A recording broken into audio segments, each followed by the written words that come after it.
Okay, good morning students. हम लोग आ गए थे फेजेस ऑफ मून के बारे में। Different shape of the moon, the various shapes of the moon seen from the earth during the month are called the phases of moon. अलग अलग दिन अलग अलग हमें ये दिखाई देती हैं फेजेस, इसकी अलग अलग फेज दिखाई देती है, कभी छोटा कभी बड़ा। इसी को हम बोलते हैं phases of moon. However we can not see all phases from the earth at the same time. एक टाइम में हम पूरी चंद्रमा को नहीं देख पाते हैं, हमें केवल वही हिस्सा दिखाई देता है जो हमारे सामने रहता है, और उसमें भी वह हिस्सा जिस पर सूर्य का प्रकाश पड़ता है वही चमक से दिखाई देता है हमें। फॉर एग्जांपल, जैसे at once place we might see full moon while no moon from the other part of the earth. पृथ्वी के दूसरे हिस्से से जहाँ से पूरा चंद्रमा दिखाई देगा, उसके दूसरे पार्ट से, अपोजिट पार्ट से बिल्कुल भी चंद्रमा नहीं दिखाई देगा हमें।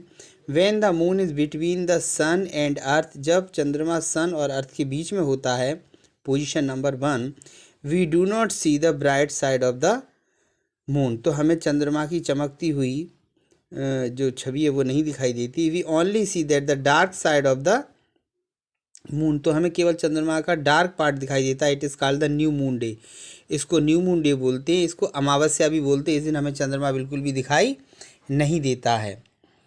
This happens once every month, ये एक महीने में एक बार हमेशा होता है। Hence the both sun and moon are on the same side of the earth, पृथ्वी के एक तरफ होते हैं।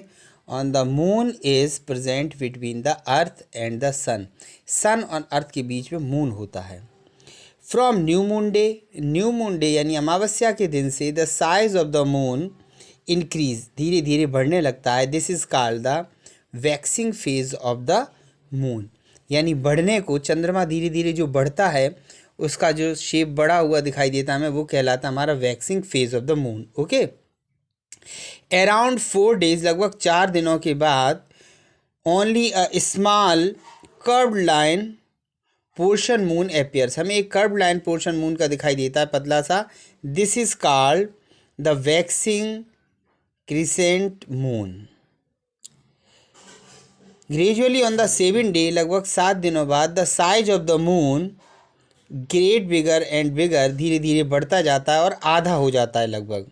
इसको फर्स्ट क्वार्टर है, आधा मून हो जाता है, the first quarter of moon बोलते हैं। After the first quarter the size of moon again increase, फिर बढ़ता है। It is also in the waxing phase of the moon, ये भी वैक्सिंग फेज है मून की।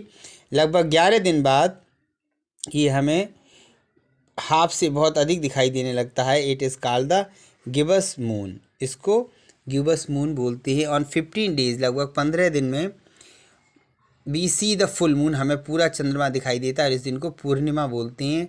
Here the both sun and moon are in the position opposite side of the earth, ये पृथ्वी के अपोजिट साइड चला जाता है। The earth present between the moon and sun, और चंद्रमा और सूर्य के बीच में पृथ्वी आ जाती है। फ्रॉम द डे 16, लगभग 16 दिन बाद, the size of moon started decreasing, चंद्रमा का साइज धीरे धीरे घटने लगता है, और इसको क्या बोलते हैं, वैनिंग फेज। वैक्सिंग फेज और वैनिंग फेज, वैनिंग फेज होता है दोबारा से घटना चंद्रमा का, वैक्सिंग फेज का मतलब होता है चंद्रमा का धीरे धीरे बढ़ना। During the waning phase the size of the moon keeps getting smaller, धीरे धीरे छोटा होता जाता है। When it passes through waning Gibbs, लगभग 6 दिन बाद ये गिब्स पोजीशन पर फिर आ जाता है। ऑन द 18 और 3rd quarter position of the 7 day, उस दिन के 7 दिनों के बाद, यानी लगभग 21 दिन बाद, winning crescent position on 8 days 25, after 28 days, लगभग 28 दिनों बाद फिर हम एक न्यू मून डे को देखते हैं, यानी फिर अमावस्या आ जाती है। सरफेस ऑफ मून, अब बात करते हैं, ये देखिए पृथ्वी की सरफेस जैसी ऐसी चंद्रमा की सरफेस ही हमें दिखाई दे रही है। ये आकाश अंतरिक्ष से जा कर के वैज्ञानिक लोग इसकी तस्वीर खींच कर के लाए हैं ये। तो moon is the second brightest object in the sky after the sun, सूर्य के बाद चंद्रमा दूसरा बहुत अधिक चमकने वाला जो है आकाशीय पिंड है। But do not know what is on the surface of moon. क्या आप जानते हो चंद्रमा की सरफेस कैसी है? The surface of moon has many craters which may be due to constellation with the meteoroids। Meteoroids के गिरने की वजह से इसकी सतह बहुत ही ऊबड़ खाबड़ और गड्ढों से भरी हुई है। It is also has a large number of sleep and high mountains. इस पे छोटे और बड़े बहुत सारे पहाड़ हैं जैसे पृथ्वी पर होते हैं। The surface of the moon is dry and barren with hard and loose soil. ये भारी और कड़ी मिट्टी के द्वारा बनी हुई चंद्रमा की सरफेस है। It has no atmosphere. यहाँ पर हवा बिल्कुल नहीं है, कोई एटमॉस्फेयर नहीं है, पानी भी नहीं है। It has no water, no life exist on moon. क्योंकि पानी और एटमॉस्फेयर नहीं है इसीलिए यहाँ पर जीवन भी संभव नहीं है। नील आर्मस्ट्रॉन्ग जो सबसे पहले चंद्रमा पर गया था और उसने इस चंद्रमा की पृथ्वी पर पहला पैर रखा, सरफेस ऑफ द मून 21 जुलाई 1969, 21 जुलाई सन 1969 में 69 में उसने चंद्रमा पर पैर रखा। अब ये हमारी लेट्स ट्राई फर्स्ट इसकी है। Describe the surface of moon. यही लिख देंगे सरफेस ऑफ मून। क्या लिखेंगे इसमें? The surface of moon is many craters with may be due to the constellation with meteoroids.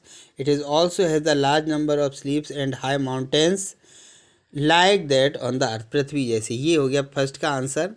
दूसरा क्वेश्चन है हमारा, what is meant by the phases of moon. The phases of moon क्या है? Different shapes of moon, the various shape of the moon seen from the earth during the month are called phases of moon. ठीक है। उसके बाद है phases of moon के बाद क्या है? Define the following term. Waxing phase, winning phase. बढ़ता हुआ जो चंद्रमा होता है उसे वैक्सिंग फेज बोलते हैं। यानी from the new moon day the size of the moon increase, this is called the waxing of phase. और विनिंग फेज को बोलेंगे हम from the 16 days moon started decreasing. When लगा देंगे, when the moon start decreasing and we call this as the waning phase of the moon। Next है हमारा satellites. Satellites क्या होते हैं? सैटेलाइट्स, पीछे चलते हैं हम सैटेलाइट्स के लिए थोड़ा सा क्वेश्चन।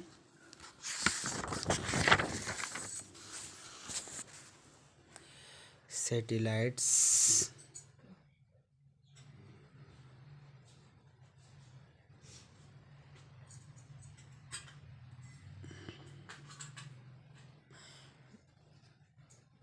यहाँ से लिखेंगे objects that move around the planet are called the natural satellites और मून्स। ठीक है।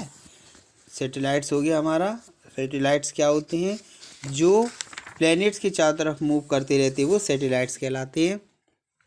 दूसरा है हमारा एस्ट्रोनॉमी। एस्ट्रोनॉमी साइंस की एक पार्ट रहता है जिसमें हम आकाशीय पिंडों के बारे में जानकारी इकट्ठी करते हैं। और एस्ट्रोनॉमर्जी मैंने आपको बताया भी था पिछली बार। चलिए ठीक।